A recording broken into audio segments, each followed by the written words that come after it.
వైఎస్ఆర్సీపీకి ముగ్గురు fire brands ఉన్నారు. ఒకరు Anil Kumar Yadav, Kodali Nani and third person గురించి చెప్పే ముందు మనం కొద్దిగా ఇంట్రడక్షన్ చెప్పుకోవాలి. అదేంటంటే ఆమె ఏ సమస్యనైనా పరిష్కరించగలరు. రాష్ట్రానికి మంత్రిగా ఉన్నారు. మంత్రిగా తను చాలా సమస్యలకి పరిష్కారం చూపెట్టారు. అలానే తన నియోజకవర్గానికి వచ్చేటప్పటికి తనకున్న స్టేటస్ ని, తనకున్న అధికారాన్ని, తనకున్న ఇమేజ్ ని అన్నిటినీ కూడా పక్కన పెట్టి ప్రతి ఇంట్లో వ్యక్తిలాగా మెసులుకుంటారు. అంటే వాళ్ళ ఇళ్లలోకి వెళ్ళి తనే వాళ్ళ పిల్లలాగానో లేకపోతే వాళ్ళ కూతుర్లానో వాళ్ళ బిడ్డలా వాళ్ళందరితో మాట్లాడుతూ ఉంటారు. అంతేకాదు ఏ సమస్యకైనా స్పాంటేనియస్ గా ఆన్సర్ చెప్పగలుగుతారు. ఆవిడే ఫైర్ బ్రాండ్ రోజా. సో రోజా గారితో ఈ రోజు మనం మాట్లాడదాం. నమస్తే అండి. నమస్తే అండి. ఏంటి మీకు అంత జ్ఞాపక శక్తి ఎలా వచ్చింది? ఏ సమస్యకైనా స్పాంటేనియస్ గా మళ్ళీ ఎదుటి వాళ్ళకి తగిలేలా ఆన్సర్ చెప్పగలుగుతారు. ఎలా సాధ్యమవుతుంది అది? మేబీ గాడ్ గిఫ్ట్ అనుకుంటాను.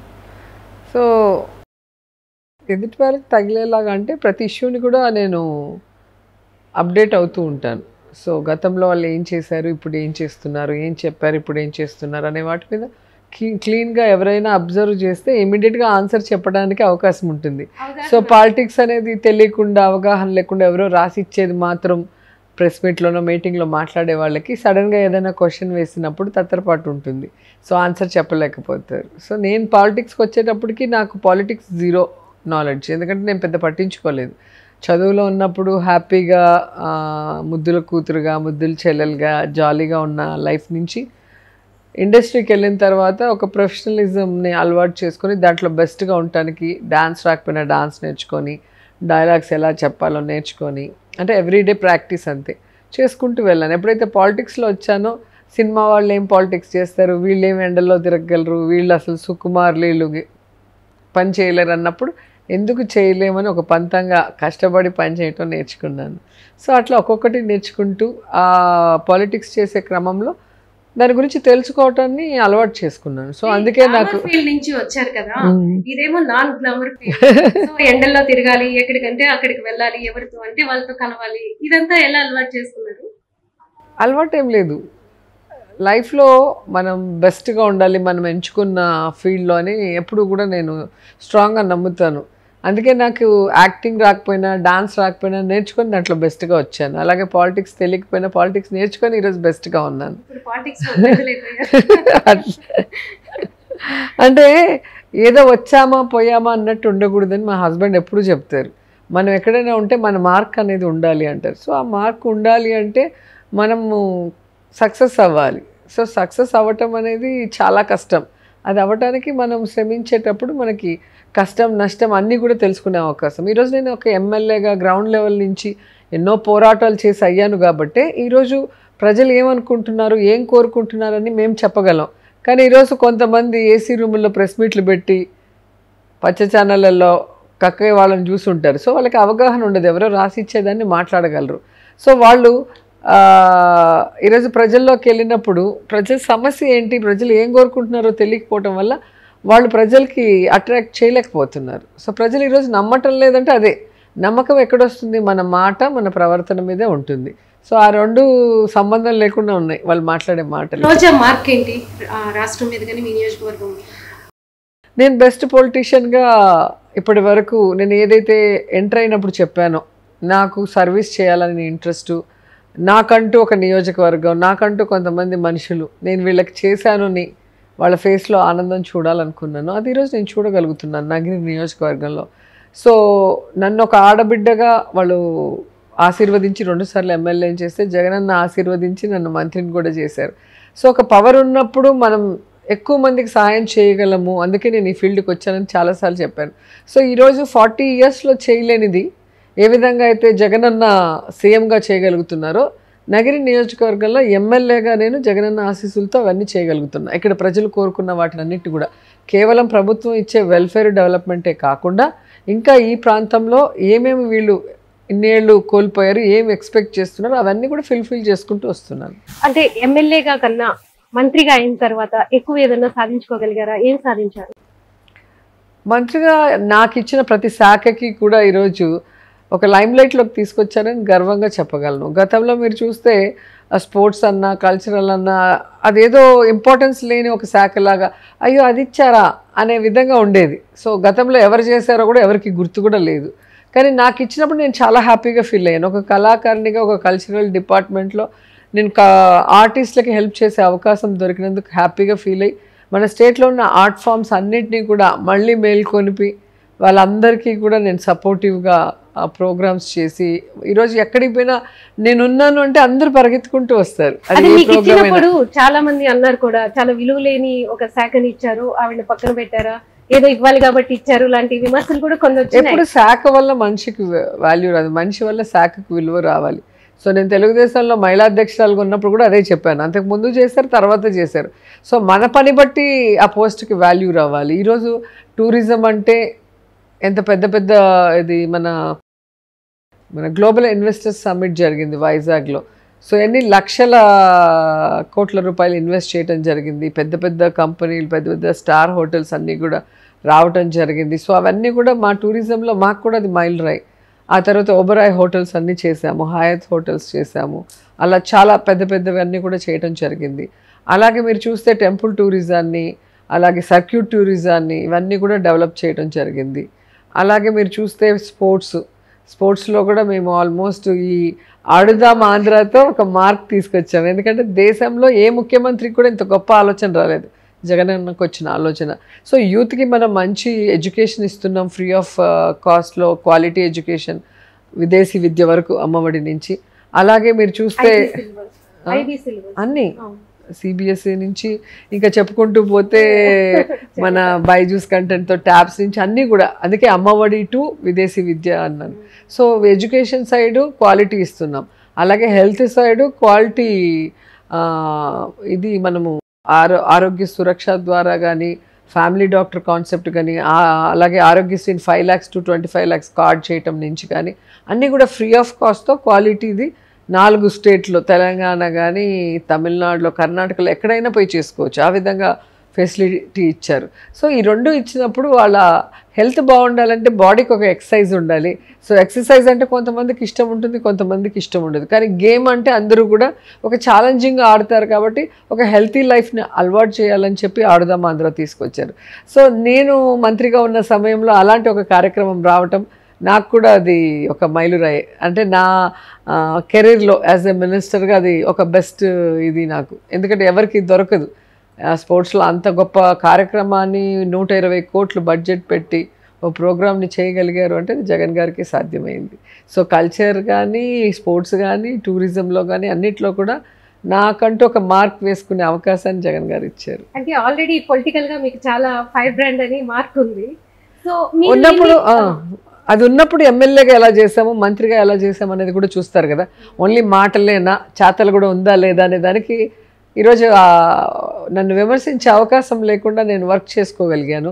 నేను ఈరోజు పేరు కూడా సంపాదించుకోగలిగాను. మీరు చాలా ప్రాజెక్ట్స్ ఇవన్నీ చేసామని చెప్తున్నారు, కానీ ఆంధ్రప్రదేశ్ని 35 సంవత్సరాలు వెనక్కి తీసుకువెళ్లారని చెప్పేసి చంద్రబాబు నాయుడు గారు ఆయన మాట్లాడారు. ఆయనకి ఆల్జీమర్స్ ఎక్కువైంది, అందుకని ఆయన ఏం మాట్లాడుతున్నాడు, ఏం ఆలోచిస్తున్నాడు ఆయనకి ఏం అర్థం కావట్లేదు. ఈరోజు చంద్రబాబు నాయుడు ఎప్పుడైనా ముందుకు తీసుకెళ్తే కదా వెనక్కి తీసుకువెళ్ళటానికి. ఎన్టీఆర్ గారు ముందుకు తీసుకెళ్తే చంద్రబాబు నాయుడు వెనక్కి తీసుకెళ్ళాడు. మళ్ళీ రాజశేఖర్ రెడ్డి గారు కష్టపడి ముందుకు తీసుకెళ్తే మళ్ళీ ఈయన వెనక్కి తీసుకెళ్ళాడు. ఇప్పుడు జగనన్న మళ్ళీ కష్టపడి ముందుకు తీసుకువెళ్తుంటే దాన్ని వెనక్కి తీసుకురావటానికి నాకు ఒక ఛాన్స్ ఇవ్వని సిగ్గు లేకుండా అడుగుతున్నాడు. నువ్వు 14 సంవత్సరాల్లో నువ్వు ఇచ్చిన మేనిఫెస్టోలు ఏంటి, నువ్వు ప్రజలకు చేసింది ఏంటో చెప్పాలి. ఈరోజు జగన్ గారు 4.5 years అయినా కూడా, ఫస్ట్ టైం ముఖ్యమంత్రి అయినా కూడా, 2 ఏళ్ళు ప్రపంచమంతా కోవిడ్తో కుదిపేసినా కూడా ఆ కోవిడ్ సమయంలో స్టేట్కి ఇన్కమ్ లేకపోయినా ప్రజల్ని ఆదుకుంటూ A to Z ఆయనే చూసుకున్నాడు. మిగిలిన సమయం మొత్తం డెవలప్మెంట్ శరవేగంగా జరిగింది, ఎవరు కల్లో కూడా ఊహించలేని విధంగా. అందుకే ఈరోజు ఇండియాలో బెస్ట్ 3 సీఎంలలో జగన్ గారు నిలబడగలిగారు అంటే ఆయన పరిపాలనా విధానం. ఈరోజు కరప్షన్ లేకుండా సచివాలయ వ్యవస్థ ద్వారా, డీబీటీ ద్వారా ఎంత ఫెయిర్గా జరుగుతుందో మనం చూస్తున్నాం. అలాగే ఈరోజు ప్రజలకు వెల్ఫేర్ మాత్రమే కాకుండా డెవలప్మెంట్ ఎలా చేస్తున్నారో చూస్తున్నాం. ఈరోజు అంబానీ నుంచి, అదానీ నుంచి ఈరోజు అందరూ కూడా మన స్టేట్లో ఇన్వెస్ట్ చేస్తున్నారు అంటే జగన్ గారి లీడర్షిప్ మీద నమ్మకంతోనే. సో అలా స్టేట్ని డెవలప్ చేస్తూ తాను కూడా 10 మందికి ఇన్స్పిరేషన్గా. ఈరోజు తమిళనాడులో పోతే అమ్మఒడి కనీసం అమ్మాయిలకి పెట్టారు, మొత్తం అందరికి పెట్టకపోయినా. ఇంకొక చోట ఇంకొకటి సచివాలయ వ్యవస్థ, ఇంకో చోట ఇంకోటి, అట్లా జగన్ గారిని ఇన్స్పిరేషన్గా తీసుకొని వాళ్ళ స్టేట్లో ఇంప్లిమెంట్ చేస్తున్నారు అంటే ఆయన బ్రెయిన్ చైల్డ్ అయిన ఈ వెల్ఫేర్ స్కీమ్స్ అన్నీ ఏవైతే అమ్మఒడి కానీ ఆసరా కానీ ఇవన్నీ కూడా చేయూత కానీ ఇవి ఎవరికి రాని ఆలోచనలు. ఆయనకన్నా సీనియర్ లీడర్స్ ఉన్నారు స్టేట్లో.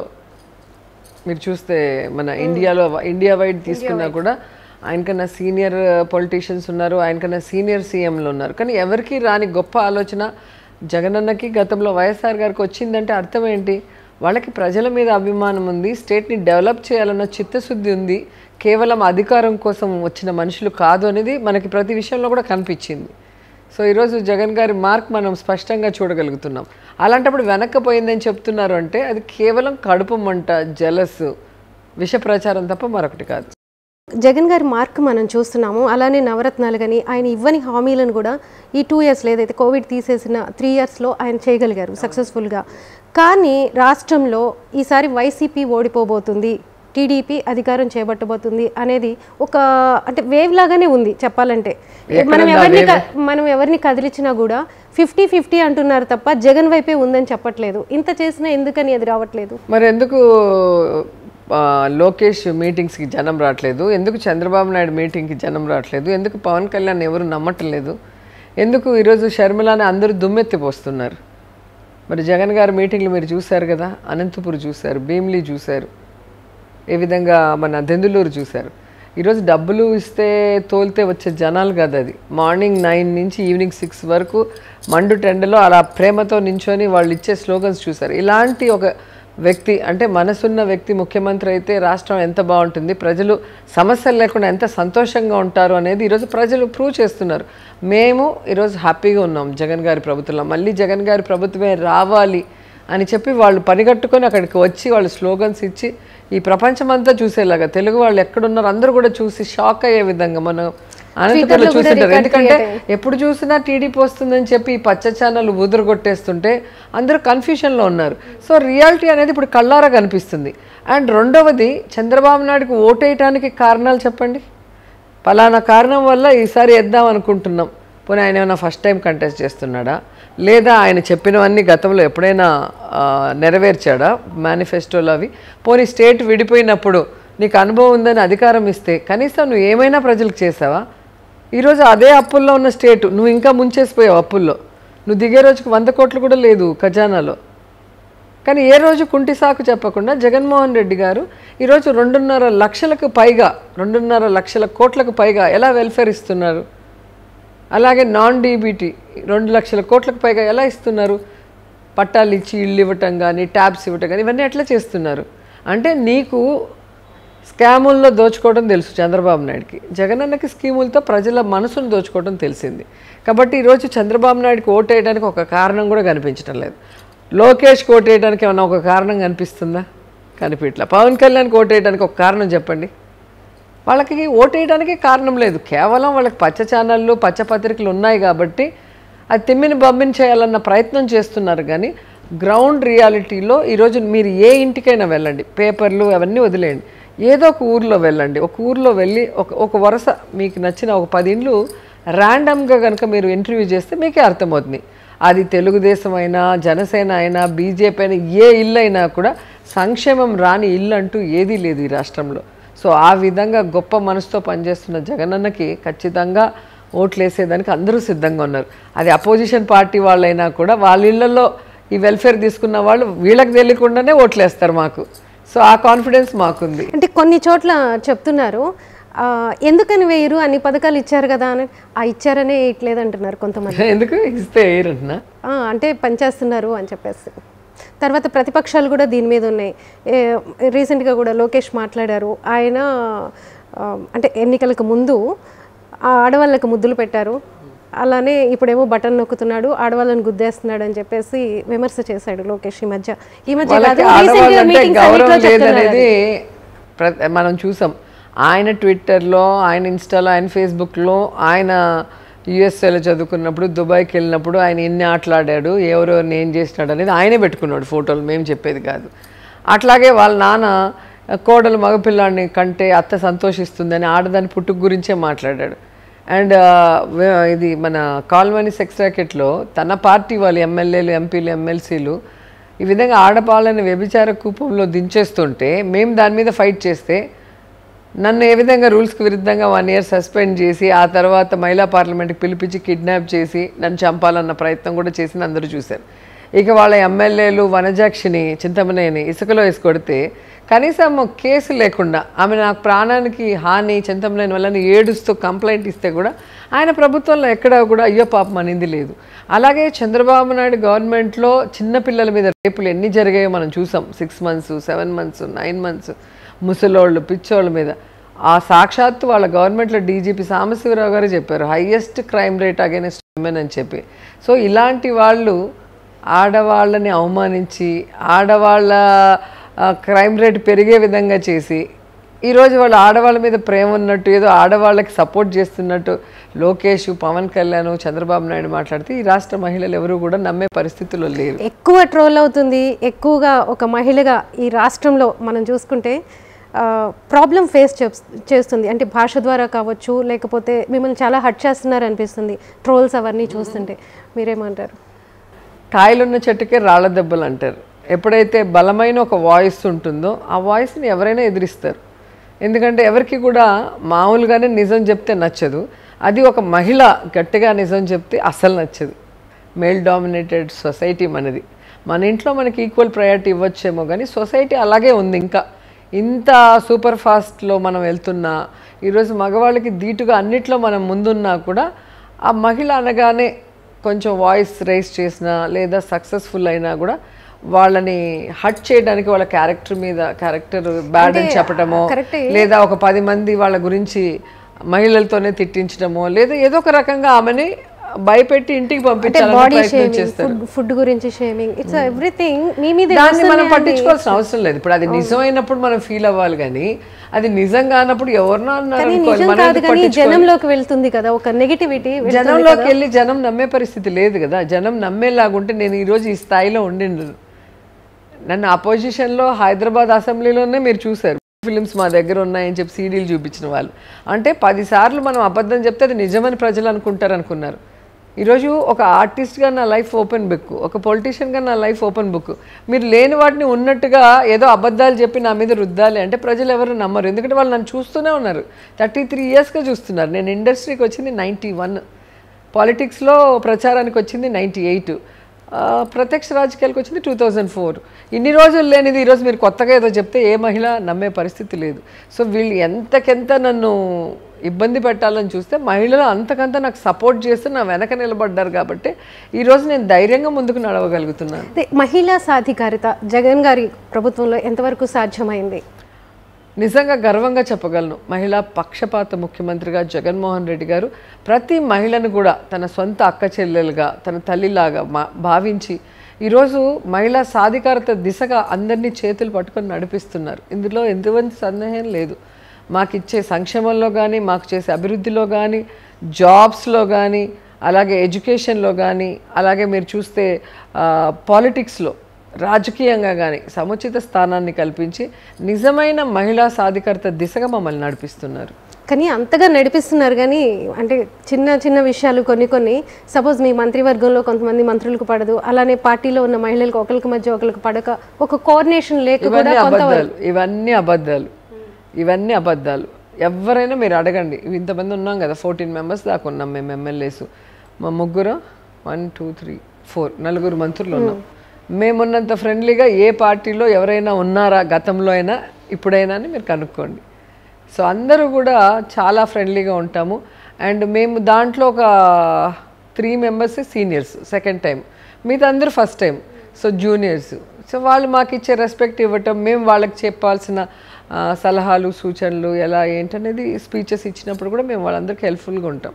ఎందుకంటే మాకు జగనన్న నేర్పించింది ఇది సీనియర్ జూనియర్ నాయకులు కార్యకర్తలు అనేది కాదు. ఇది వైఎస్ఆర్ కుటుంబం, మనం ఒక కుటుంబ సభ్యులు. ఆయన మమ్మల్ని ఎలా చూస్తారో మేము మా వెనక వచ్చే కొత్త వాళ్ళని కూడా మేము అలాగే చూసుకుంటాం. ఎవరినైనా అడగండి, మేము లేనప్పుడైనా అడగండి, ఏం ప్రాబ్లం లేదు.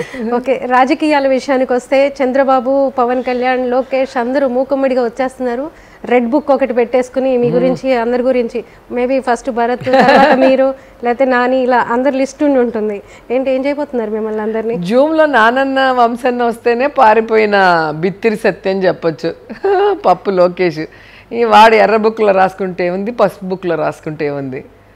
సో సక్రమంగా వాడు చదువుకునింటే ఏదో ఆఫీసర్ అయి ఉంటాడు, లేదా సక్రమంగా పాలిటిక్స్ చేసి ఉంటే కనీసం ఎమ్మెల్యే అయినా అయి ఉంటాడు. ఏది చేతగానోడు, ఏ విషయంలో కూడా చేతగానితనం. వాళ్ళ నాన్న ముఖ్యమంత్రి అని చెప్పుకొని గతంలో పబ్బం గడుపుకున్నాడే తప్ప ఒక ఎమ్మెల్యే కాదు కదా, వార్డు మెంబర్కి కూడా గెలవలేని లోకేష్ మమ్మల్ని ఏదో చేస్తాడంటే మేము ఇక్కడ భయపడిపోయి తడిసిపోయేది ఎవరికి లేదు. మమ్మల్ని చూస్తే వాళ్ళకి భయం అనేది అధికారంలోకి వస్తే చూసుకుంటామని ఆల్రెడీ 5 ఏళ్ళు ఉన్నాడు కదా. ఏం చేశావు నువ్వు? ఏం చేయలేదనే కదా నేను ఇంటికి పంపించాను. అధికారంలో ఉన్నప్పుడు మీరేం చేయలేదు కదా. ఇప్పుడు వాళ్ళ అధికారంలో ఉన్నప్పుడు మీరేం లెక్క కాదు ఆయనకి. కానీ ఇప్పుడు ఒకవేళ ఫ్యూచర్లో అధికారంలో వస్తే ఈ 5 సంవత్సరాలు ఉన్న కక్షను మీ అందరి మీద అందుకే జనాలు వాళ్ళు కోట్లు వేయరు అనేది. ఎప్పుడైనా పాలిటిక్స్లో మనం ఎందుకు నించుంటాం? మేము వస్తే మీకు ఈ వెల్ఫేర్ చేస్తాం, మేము వస్తే మీకు ఈ అభివృద్ధి చేస్తాం, మేము వస్తే ఇలా ఈ స్టేట్ని డెవలప్ చేస్తామని చెప్తే ప్రజలు నమ్ముతారు. కానీ మేము వస్తే వాళ్ళ మంత్రుల్ని కొడతాం, వీళ్ళ బట్టలు ఉడదేస్తాం, వాళ్ళందరి సంగతి తేల్చేస్తాం, ఎర్ర పుస్తకాలు రాసుకుంటే పోరా అంటారు. ఎవడు పట్టించుకునే పరిస్థితి లేదు. ఎవడనో కొట్టుకోవడానికి, ఎవడెవడనో తిట్టుకోవడానికి మేమెందుకు ఓటు ఎలా అంటారు ఓటర్స్. ఓటర్ అల్టిమేట్గా ఎందుకు ఓటు వేస్తారు? ఓ మంచి ప్రభుత్వం రావాలి, మనకి మన కుటుంబానికి మంచి చేసే ప్రభుత్వం కావాలనుకుంటారు. అంతేగాని ప్రతిపక్షాన్ని వీళ్ళ అధికారంలో వస్తే వాళ్ళ ప్రతిపక్షంగా ఉన్న వాళ్ళని కేసులు పెడతాం, వంకోబెట్టి కొడతాం, లాక్కుపోతాం, ఇట్లా పిచ్చి మాటలు మాట్లాడే వాళ్ళకి ఎప్పుడు ఓట్లేదు. అందుకే ఈరోజు మీరు చూస్తే పవన్ కళ్యాణ్ గెలవడం ఎమ్మెల్యేగా, లోకేష్ ఎమ్మెల్యేగా గెలిచే పరిస్థితి లేకుండా పోయింది. జగన్మోహన్ రెడ్డి మీద ఫస్ట్ లోకేష్ని, తర్వాత పవన్ కళ్యాణ్ని, ఆ తర్వాత షర్మిల్ని, ఇంతమందిని వదిలేరు. ఏమంటారు? అదే అంటున్నాను కదా, రాజు బలవంతుడైతే శత్రువులంతా ఒక్కటవుతారని. సో సంబంధమే లేదు, ఒక పార్టీకి సంబంధం లేని అన్ని పార్టీలు ఒకటే అంటే జగన్ ఎంత బలవంతుడు అనేది ఇక్కడ మనం అర్థం చేసుకోవాలి. అండ్ ఎంత బలంగా ప్రజల హృదయాల్లో స్థానం ఏర్పరచుకున్నారనేది మనం అర్థం చేసుకోవాలి. సో ప్రజలు కూడా ఈరోజు గమనిస్తున్నారు. ఒక్క అబ్బాయి రాజశేఖర రెడ్డి గారు చనిపోయిన తర్వాత దొంగ కేసులు పెట్టి జగనన్నని ఎలా జైలుకు పంపించారు, రాజశేఖర రెడ్డి గారి పేరుని ఎలా ఎఫ్ఐఆర్లో పెట్టారు, ఈ రాష్ట్రాన్ని ఎలా విడగొట్టారు, ఈ రాష్ట్ర ప్రజల జీవితాలతో ఎలా చెలగాటమాడుతున్నారు అనేది ఆంధ్రప్రదేశ్ ప్రజలందరూ కూడా గమనిస్తున్నారు. ఆ రోజు నోరెత్తని ఎవ్వరూ కూడా ఈరోజు జగన్ అన్నింటినీ సరిదిద్ది మన స్టేట్ని బెస్ట్ స్టేట్గా తీర్చిదిద్దుతున్నప్పుడు ఇంతమంది ఒకటయ్యారంటే కేవలం అధికార దాహం. ముందు జగన్ని దింపితే మళ్ళీ మనం కొట్టుకుందాం ఎవడికనేది, ఆ బలమైన వాడిని దింపాలన్న ప్రయత్నంలో ఏ విధంగా కుటుంబంలో కూడా చిచ్చు పెట్టారనేది ఈరోజు రాష్ట్ర ప్రజలు గమనిస్తున్నారు. సో వీళ్ళు ఎంతకెంత విషయం చెప్తే జగనన్నకి అంత ప్రజాబలం పెరుగుతూనే ఉంది. అంటే మిగతా వాళ్ళందరినీ తీసి పక్కన పెడితే షర్మిల విషయానికి వస్తే, షర్మిల రావడం అనేది ఆ కుటుంబానికి సంబంధించి ఒక మానసికంగా ఒక బాధే. అది విజయమ్మ గారికి కావచ్చు, రాజశేఖర్ రెడ్డి గారు ఉన్నప్పుడు వీళ్ళు ప్రథమ శత్రువులు. ఆ రోజు అప్పుడు ఆయనే అసెంబ్లీలో అంతా కూడా స్టార్ట్ చేశారు. ఆ 3 పత్రికలు అని స్టార్ట్ చేసిందే రాజశేఖర్. ఆ పత్రికల్లోనే ఇంటర్వ్యూలు ఇచ్చిందిగా కూర్చొని. దీన్ని ఎలా వైసీపీ ఎలా తీసుకుంటుంది? ఎవరైతే రాజశేఖర్ రెడ్డి గారిని అవమానించారు, ఎవరైతే రాజశేఖర్ రెడ్డి గారిని అవినీతి సామ్రాట్ అని అన్నారో ఆ పత్రికల ఆఫీసులకు వెళ్ళి షర్మిల ఇంటర్వ్యూలు ఇచ్చినప్పుడే సగం వైఎస్ఆర్సీపీ అభిమానుల మనసు చచ్చిపోయింది. అండ్ ఎప్పుడైతే ఆవిడ చంద్రబాబు నాయుడిని, పవన్ కళ్యాణ్ని కలిసి బొకేలు ఇచ్చి ఆమె ఎట్లా దేనికోసం పోయిందో మనకైతే తెలియదు. అదే అంటున్నాను, అలా మాట్లాడిందో జగనన్నని, జగన్ రెడ్డి నీ కులమేంది, నువ్వెవరికి పుట్టావని అన్నారో ఆ రోజుతో షర్మిల అనేది జీరో అయిపోయింది. ఎందుకంటే షర్మిల వెనక ఇంతమంది ఎందుకున్నారు? కేవలం రాజశేఖర రెడ్డి గారి కూతురు జగనన్న కోసం వచ్చింది పాదయాత్ర చేసేటప్పుడు. ఆ గౌరవంతో, ప్రేమతో మొత్తం రాజన్న ఫ్యాన్స్, జగనన్న ఫ్యాన్స్ ఆమె వెనక నడిచారు.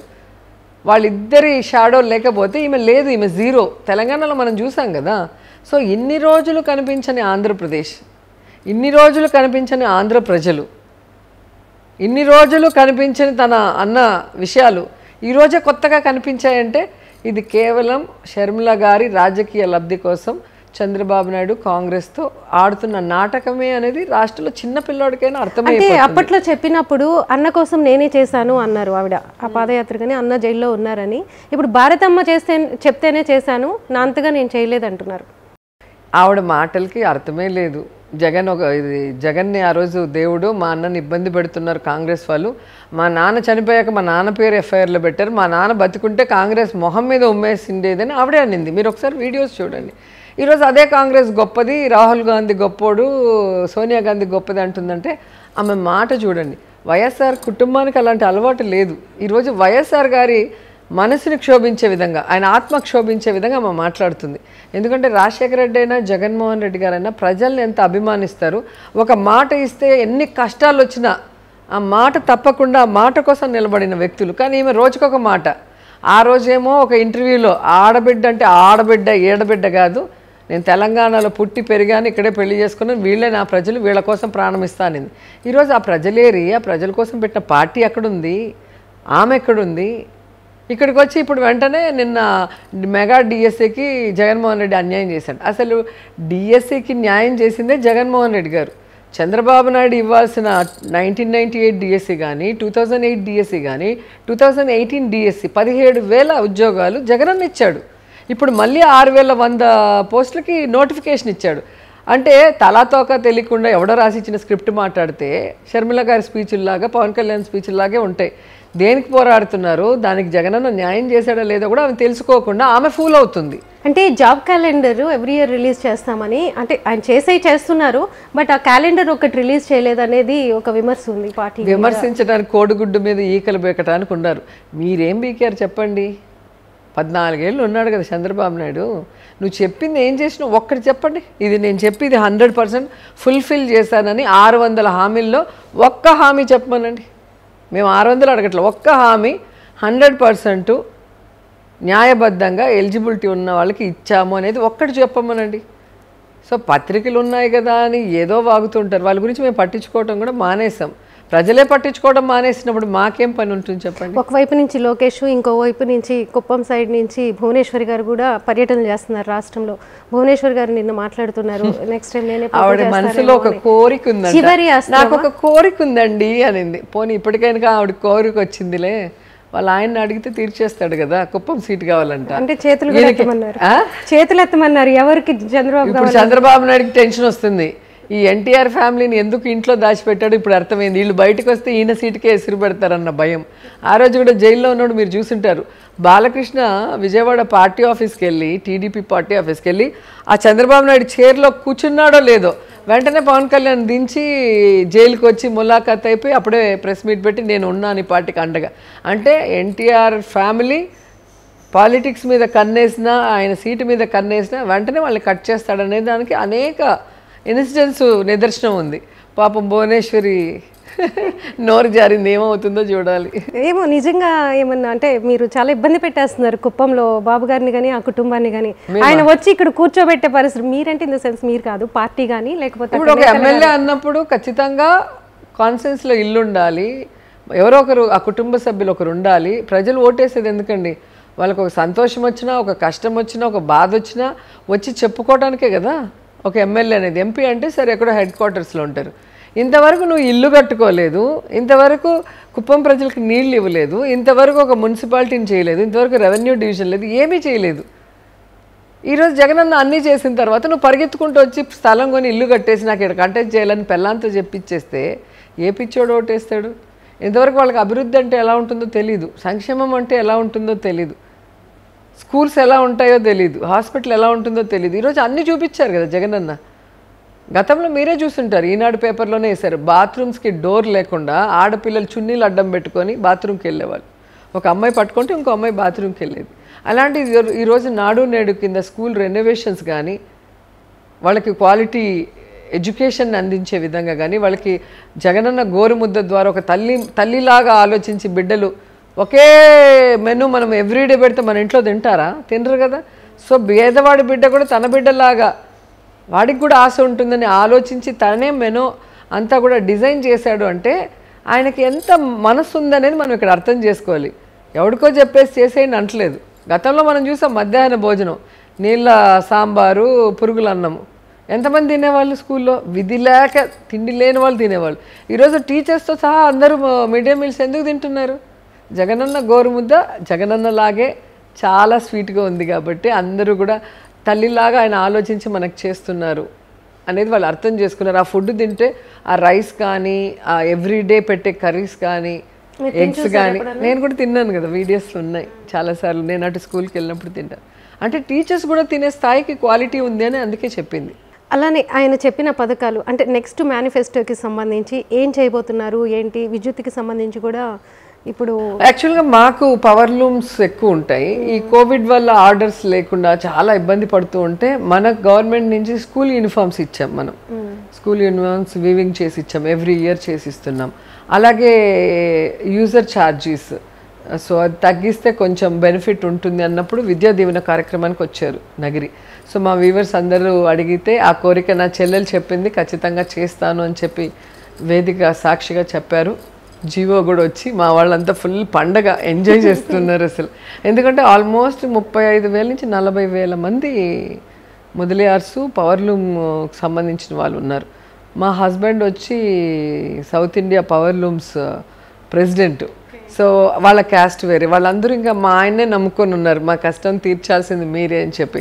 సో సెల్వా గారు కూడా నాతో పాటు చాలాసార్లు వచ్చారు, జగన్ గారిని కలిసి ఇక్కడున్న అన్నీ కూడా ఆయనకి అర్థమయ్యేలాగా చెప్పడం వల్ల మనకి యూనిఫామ్స్ కానీ ఈరోజు నేతన్న నేస్తం 24,000 కానీ ఈరోజు యూజర్ ఛార్జెస్ 1 రూపీలో 6 పైసా చేశారు, అంటే 94 పైసా తగ్గించారు. 1 రూపీ పర్ యూనిట్ అంటే చాలా తేడా ఉంటుంది. సో అందరూ హ్యాపీగా ఉన్నారు.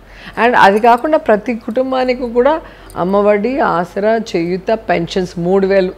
పక్కన మీరు తమిళనాడులో చూస్తే 1,000 రూపాయలే పెన్షన్, మనం 3,000 ఇస్తున్నాం. అలాగే చేయూత పక్క రాష్ట్రాల్లో లేదు, మనం 18,500 ఇస్తున్నాం. అలాగే ఆసరా పక్క రాష్ట్రాల్లో లేదు, డ్వాక్రా అక్క చెల్లెమ్మలకి 4 సంవత్సరాలకి 25,570 కోట్ల రూపాయలని అక్క చెల్లెమ్మలకి ఇచ్చాం. సో ఇవంతా కూడా వాళ్ళని స్ట్రెంథన్ చేయడానికే ఫైనాన్షియల్గా. మామూలుగా నేను ఇప్పటికి 7 నియోజకవర్గాలు తిరిగాను, మీది 8వది ఇక్కడికి వచ్చాను. సో నాకు నియోజకవర్గాల్లో ఏ ఎమ్మెల్యేతో మాట్లాడినా లేకపోతే నేను వెళ్ళి చూసుకున్నా కూడా చాలా అభివృద్ధి కనిపిస్తుంది. రోడ్లు కానీ లేకపోతే చాలా వర్క్స్ జరుగుతున్నాయి, అభివృద్ధి పథకాలు వస్తాయి. అలాగే మీరు చూస్తే సచివాలయ బిల్డింగ్స్ కానీ, ఆర్బీకే కానీ, వెల్నెస్ కానీ, స్కూల్స్ రెనోవేషన్స్ కానీ, పిహెచ్సి రెనోవేషన్స్ కానీ, ఏ ఊరికి వెళ్ళినా మీకు ఆ డిఫరెన్స్ తెలుస్తుంది.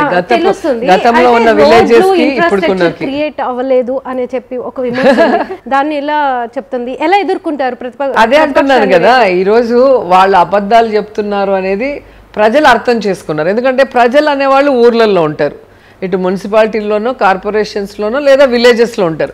వాళ్ళ కళ్ళ ముందు అభివృద్ధి కనిపించేటప్పుడు వీళ్ళు లేదు అని చెప్పి టీవీల్లో చెప్తే వాళ్ళని పిచ్చోళ్ళలాగా చూస్తారు. కాబట్టి వాళ్ళు చెప్పే అబద్ధాలని నమ్మలేదు. కాబట్టి ఈరోజు లోకల్ బాడీ ఎలక్షన్స్ ఏవి జరిగినా, బై ఎలక్షన్స్ ఏవి జరిగినా వన్ సైడ్గా జగనన్నకి సపోర్ట్ చేస్తున్నారంటే అర్థం ఏంటి? మాకు వెల్ఫేర్ అందుతుంది, మాకు డెవలప్మెంట్ అందుతుంది, మాకు అన్ని జరుగుతున్నాయి అనేది స్పష్టంగా. దౌర్జన్యంతో అన్ని తెచ్చుకుంటున్నారు, గెలుస్తున్నారు అంటున్నారు. ఎట్లా గెలుస్తున్నారు? దౌర్జన్యంతో అంట. ఎలా దౌర్జన్యంతో? టీడీపీ వాళ్ళని మనం కొడితే ఓటేస్తారా? బీజేపీ వాళ్ళని కొడితే ఓటేస్తారా? లేదా జనసేన వాళ్ళని కొడితే ఓటేస్తారా? ఎంతమంది కొట్టగలము, ఎంతమంది ఓటర్లు కొట్టగలము? కాబట్టి వాళ్ళు వాగుడికి వాళ్ళు రోజు రోజుకి దిగజారిపోతున్నారు ప్రజల మైండ్లో. సో వీళ్ళు ఇప్పటికైనా మారి సో ఇన్ని రోజులు తప్పు చేసాం, సో భవిష్యత్తులో అయినా మేము మంచి చేయాలన్న ఆలోచనతో ఉన్నాము అంటే కనీసం ఆలోచిస్తారేమో. కానీ ఈ విధంగా మాట్లాడితే అసలు ఒక్క సీటు కూడా వాళ్ళకి దొరకదు. 175 జగన్ గారే కొడతారు. సిద్ధం సభతో పొలిటికల్ హీట్ పెంచేశారు జగన్మోహన్ రెడ్డి గారు. ఆ రోజు చేసిన కామెంట్స్ కూడా చాలా అందరూ అసలు ఆయన్ని అంటే జగన్మోహన్ రెడ్డి ఇంత ఘాటు కామెంట్స్ చేస్తారా అన్నది కూడా వచ్చింది. అంటే టీడీపీ సైకిల్ రోడ్డు మీద ఉండాలి, ఎప్పుడు కూడా ఫ్యాన్ ఇంట్లో ఉండాలి, సైకిల్ బయట ఉండాలి, తాగేసిన టీ గ్లాసు సింక్ లో ఉండాలి. అది మనం చెప్పింది కాదు, నేచర్ చెప్పింది. సో ప్రకృతి చెప్పింది, ఈరోజు జరుగుతుంది అంతే. సో ఎలా అంటే నెక్స్ట్ ఎలక్షన్స్కి సంబంధించి మీ ఎజెండా ఏంటి, ఎలా వెళ్ళబోతున్నారు మీ నియోజకవర్గానికి సంబంధించి? నాకైతే చాలా హ్యాపీ. ఈ నియోజకవర్గంలో మా నియోజకవర్గంలో మీరు చూస్తే నేను 2004 టీడీపీ తరఫున వచ్చాను. సో టీడీపీలో ఉన్న వాళ్ళే నన్ను ఓడించారని చాలాసార్లు చెప్పడం జరిగింది. సో ఈరోజు నా అదృష్టం బాగుండి జగనన్న ఆశీర్వాదంతో ఇదే నగిరిలో 2 సార్లు నేను ఎమ్మెల్యే మంత్రిని కూడా అయ్యాను. సో 40 ఇయర్స్గా ప్రజలు ఏం కోరుకుంటున్నారో ఇక్కడ మీరు చూస్తే మున్సిపాలిటీలు 2 ఉంటాయి. ఒక్కసారి మీరు ఇక్కడ 29 వార్డులు, అక్కడ 20 వార్డులు ఒకసారి వెళ్ళండి. విలేజెస్ అన్నిటినీ మున్సిపాలిటీ చేశారు కానీ సగానికి పైగా వార్డులలో రోడ్ లేదు, డ్రైనేజ్ లేదు, లైట్ లేదు, ఏమీ లేని పరిస్థితులు. అసలు అయ్యో పాపం అనిపిస్తుంది. అలాంటిది ఈరోజు ఆల్మోస్ట్ అన్ని చోట్ల కూడా రోడ్స్, డ్రైన్స్, లైట్స్ అలాగే మా 100 బెడెడ్ హాస్పిటల్ చూసారా, ఏదో డబ్బుల కోసం కాంట్రాక్ట్లు చేయటమే తప్ప క్వాలిటీ లేకుండా దానికి ఏమీ లేని పరిస్థితిలో ఉంటే మళ్ళీ 6 కోట్లు జగన్ గారి ద్వారా తీసుకొచ్చి దాన్ని రెనోవేషన్ చేసి అన్ని ఫెసిలిటీస్ ఉన్నాయి. ఈరోజు రెఫర్ చేయకుండా అన్నీ కూడా ఇక్కడే జరిగే విధంగా పెట్టుకున్నాం. అండ్ ఈ మంత్ ఫిబ్రవరి మంత్ ఎండ్ డయాలసిస్ సెంటర్ కూడా ఓపెన్ చేస్తున్నాం. సో ఏదేది అవసరమో ఆ ప్రాంతం ప్రజలకి అది చేసుకుంటున్నాం. అలాగే నా నగిరి నియోజకవర్గాన్ని రెవెన్యూ డివిజన్ చేసుకున్నాను, అలాగే డిఎస్పి సర్కిల్ చేసుకున్నాను, ఎంవిఐ కూడా తెచ్చుకున్నాను. అంటే మోటార్ వెహికల్స్ది ఇక్కడ నుంచి చిత్తూరుకి పోతే చాలా దూరం అని చెప్తే అది కూడా తెచ్చుకున్నాను జగన్ గారి ఆశీస్సులతో. అవి కాకుండా మీరు చూస్తే పాలిటెక్నిక్ కాలేజ్ తెచ్చుకున్నాను, 7.5 crore పెట్టి అద్భుతంగా కట్టారు. మీరు చూస్తే మీరే నన్ను అప్రిషియేట్ చేస్తారు పుత్తూరులో. అలాగే విజయపురంలో ఐటీఐ కాలేజ్ రీసెంట్గా ఓపెన్ చేశాం. సో ఐటీఐ విద్యార్థులకి చక్కటి ఒక కాలేజ్ని ఏర్పాటు చేయడం జరిగింది. అలాగే నగరిలో దేశమ్మ, సో గ్రామ దేవత, చాలా పవర్ఫుల్, కళ్ళకు సంబంధించిన అమ్మవారు. జగన్ గారు కూడా పాదయాత్రలో కళ్ళకి అప్పుడు ఇబ్బంది అయింది కదా ఈ పూలు వేయటం వల్ల. సో అప్పుడు మొక్కున్నాము. ఆయన పాదయాత్ర వచ్చినప్పుడు టెంపుల్కి వచ్చి ఆ తీర్థం కళ్ళల్లో వేసుకున్నారు. ఇక్కడ తీర్థం కళ్ళల్లో వేస్తారు. సో అప్పుడే నేను మొక్కుకున్నాను. సో అన్న సీఎం అయితే గుడి కట్టించాలని. సో దాదాపుగా 3 కోట్లకు పైగా ఖర్చు పెట్టి టెంపుల్, కొత్త టెంపుల్ని కట్టి ఇప్పుడే రీసెంట్గా కుంభాభిషేకం కూడా చాలా ఘనంగా చేశాం. ఎందుకంటే అమ్మవారి ఆశీస్సులు మా కాన్స్టిట్యున్సీ మీద ఉండాలి, మా వాళ్ళందరూ హ్యాపీగా ఉండాలి అని చెప్పి. అలాగే మున్సిపాలిటీ అన్నాక మినిమం అనేది పార్కులు ఉండాలి. ఎందుకంటే ఇక్కడ ప్రజలు బయటికి రావాలంటే ఇల్లు చూశారు కదా, అక్కడక్కడ అతికించుకొని ఒకే గోడకు ఉంటాయి ఇండ్లు. సో గ్యాప్ కూడా ఉండదు, బయటకు వచ్చి ఆడుకోవాలంటే రోడ్డు సేఫ్టీ ఉండదు. అలాంటిది పుత్తూరులో పార్క్ ఓపెన్ చేసాం, నగిరిలో పార్క్ ఓపెన్ చేసాం, వడమాలపేటలో కూడా పార్క్ ఓపెన్ చేసాం. అంటే సాయంత్రం ఫ్యామిలీతో ఇటు పిల్లలు ఆడుకోవటానికి ప్లే ఏరియా, మగవాళ్ళు చేసుకోవటానికి ఓపెన్ జిమ్, అలాగే ముసలోళ్ళకి వాకింగ్, కూర్చొని ఫ్యామిలీస్తో ఎంజాయ్ చేసేదానికి పార్క్ అంతా కూడా రెడీ చేసి ఇచ్చాం. అంతేకాకుండా ఎలక్ట్రిక్ క్రిమినేషన్స్ది దాదాపుగా 1,60,00,000 ఒక్కొక్క ప్లేస్లో, పుత్తూరులో ఒకటి, నగిరిలో ఒకటి ఫినిషింగ్ ఈ మంత్ ఫిబ్రవరి ఎండ్ అది కూడా ఓపెన్ చేస్తున్నాం. సో ఎంపీ ఫండ్స్తో, అలాగే తుడా ఫండ్స్తో పార్క్స్ చేసాం, టెంపుల్స్ ఎండోమెంట్ దీంట్లో చేసాం. అలాగే టీటీడీ ఫండ్స్తో నిండ్రలో ఇప్పుడు టెంపుల్ కన్స్ట్రక్షన్ జరుగుతుంది. అండ్ బుగ్గ దగ్గర కళ్యాణ మండపం రీసెంట్గా కరుణాకర్ రెడ్డి గారు భూమి పూజ చేయడం జరిగింది. అలాగే మాకు సదరన్ రైల్వే, చెన్నైకి కనెక్షన్, మా రైల్వే అంతా కూడా దాదాపుగా 100 కోట్ల రూపాయలకి అన్ని జంక్షన్స్ ఏవైతే ఉన్నాయో, నెత్తం కానీ, నగిరి కానీ, ఏకమరకుప్పం కానీ, వేపగుంట కానీ, పుత్తూరు కానీ, పూడి కానీ అన్నీ కూడా సబ్వేలు కానీ, ఎక్స్టెన్షన్ ఆఫ్ ప్లాట్ఫామ్స్ కానీ, షెల్టర్స్ కానీ అన్నీ కూడా A to Z ఏం కావాలో అన్నీ కూడా చేసి ఇవ్వటం జరిగింది. అంటే దానికి ఎన్నిసార్లు నేను సదరన్ రైల్వే జిఎంని కలిసాను, అన్నీ కూడా ఫొటోస్తో అన్ని పేపర్లు వచ్చినాయి, ఏదో సీక్రెట్గా చేసినవి కూడా కాదు. సో అలాగే మీరు చూస్తే అమ్మయ్యప్పర్ టెక్స్టైల్ ఇప్పుడు ఈరోజే జాబ్ మేళా పెట్టాం. సో గవర్నమెంట్ ఫ్యాక్టరీ దాదాపుగా 2,000 నుంచి 3,000 మంది మహిళలకి ఉద్యోగ అవకాశం కల్పించింది. సో చుట్టుపక్కల అందరూ కూడా ఈరోజు హ్యాపీగా ఇంటి నుంచే వెళ్ళి వర్క్ చేసుకొని మినిమం 12,000 to 15,000 ఇంటికి సంపాదించుకొని ఆర్థికంగా కొంచెం పరిపుష్టిత సాధించే విధంగా కూడా చేయటం జరిగింది. అలా తీసుకుంటే ఇక చెప్పుకుంటూనే వెళ్ళొచ్చు.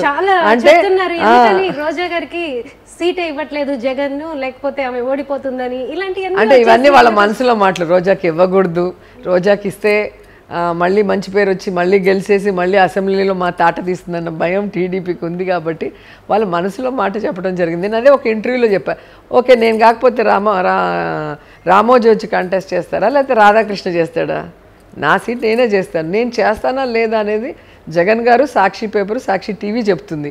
వాడెవడో చెప్పేది ఏముంది అంటే వాళ్ళ కడుపు మంట నా మీద ఎంతుంది, జగన్ గారి మీద ఈగ వాళ్ళనికుండా ఒకవేళ ఆయన మీద ఏదైనా విషం చిమ్మాలంటే ముందు మేము అడ్డంగా ఉంటాం. సో ఒక మాట జగన్ అంటే మేము 10 మాటలు అంటాం. మా జగన్ గారి జోలికి రానంత వరకు మేము గమ్మునుంటాం. ఎందుకంటే అంత గొప్ప మనసున్న నాయకుడిని నేను ఎప్పుడూ చూడలేదు.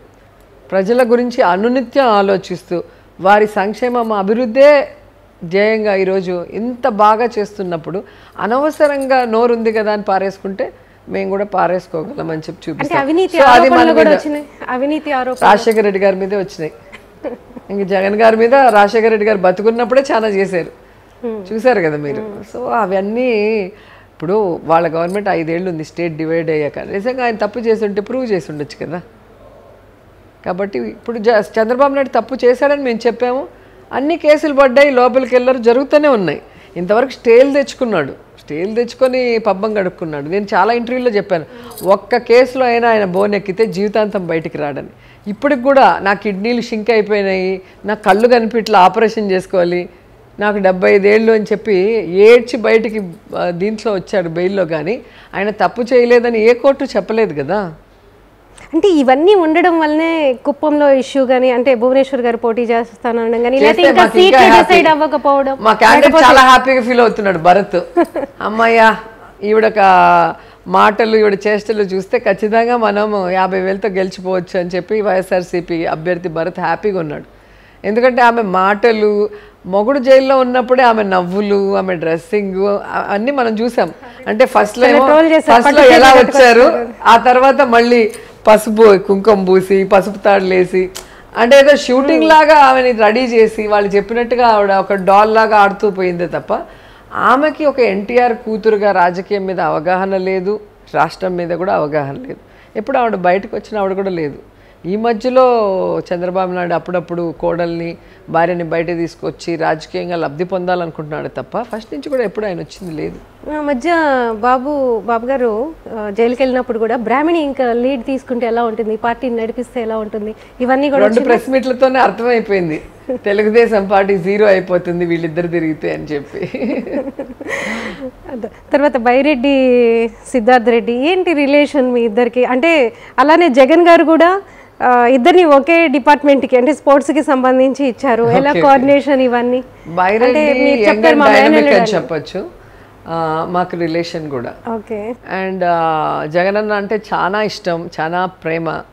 సో అతని లాంగ్వేజ్, అతని స్లాంగ్ బాగా ఇష్టం యూత్కి. ఎక్కడికి వెళ్ళినా పిచ్చ క్రేజ్ అసలు అబ్బాయికి. సో అలాంటి అబ్బాయి యూత్ ప్రెసిడెంట్గా ఉంటే బాగుంటుంది, అలా యూత్కి సంబంధించిన శాప్లో చైర్మన్గా ఉంటే బాగుంటుందని. ఎందుకంటే తానున్న కాన్స్టిట్యున్సీ రిజర్వ్డ్ కాన్స్టిట్యున్సీ, తాను కంటెస్ట్ చేసే పరిస్థితి లేదు కాబట్టి తనకి మనం సముచిత స్థానం ఇవ్వాలి అని జగన్ గారు మనసులో ఉంది కాబట్టి ఈరోజు ఆయనకి ఇలా యూత్ ప్రెసిడెంట్గాను అలా శాప్ చైర్మన్గా కూడా ఇవ్వటం జరిగింది. అతను వచ్చాక శాప్లో మీరు చూస్తే చాలా డ్రాస్టిక్ చేంజెస్ తీసుకొచ్చాడు తన ఆలోచన విధానంతో. తర్వాత నేను కూడా మినిస్టర్ అయిన తర్వాత మా కాంబినేషన్లో మేము ఇంకా సక్సెస్ఫుల్గా ముందుకు వెళ్ళగలిగాం.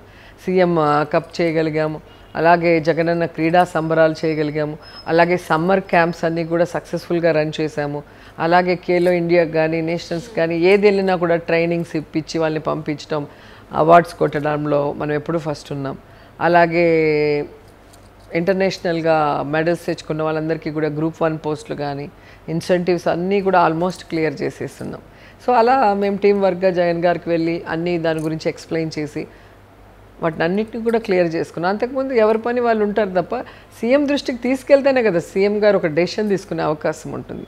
నెక్స్ట్ వచ్చేసి ఇప్పుడు చెప్పారు మీరు మీ నియోజకవర్గానికి ఇప్పటి వరకు ఏం చేశారు అని. అంటే ఇంకా ఏమన్నా మిగిలి ఉన్నాయా మీరు చేయాల్సినవి కానీ, లేకపోతే నెక్స్ట్ ఎలక్షన్కి ఏ అజెండాతో, అంటే మీకు ఇది చేస్తామన్న హామీలు ఏమి ఇవ్వబోతున్నారు? నేను ఎప్పుడూ కూడా అది చేస్తాం ఇది చేస్తామని చెప్పి వాళ్ళని ఏదో మభ్యపెట్టి ఓట్లు వేసుకోవాలని నేను ఎప్పుడు అనుకోను. ఇక్కడ బేసిక్గా ఒక్కొక్క కాన్స్టిట్యున్సీకి ఒక డిఫరెంట్ ఇది ఉంటుంది అట్మాస్ఫియర్, కానీ అక్కడ కావాల్సిన ప్రజలు కోరుకునేటివి చాలా డిఫరెంట్గా ఉంటాయి. సో నా నియోజకవర్గం ప్రజలు మేము గడప గడపకి వెళ్ళినప్పుడు మాకు ఇచ్చిన రిప్రజెంటేషన్స్ ఏమున్నాయో అవన్నీ కూడా క్రోడీకరించి ఇప్పటివరకు ఏం చేసాం, వీటిలో ఇంకేం చేయాలి అనేది చూసుకొని దాని ప్రకారం మేము ప్రామిస్ చేసుకుంటూ ముందుకెళ్ళాం. థ్యాంక్ యూ సో మచ్ అండి.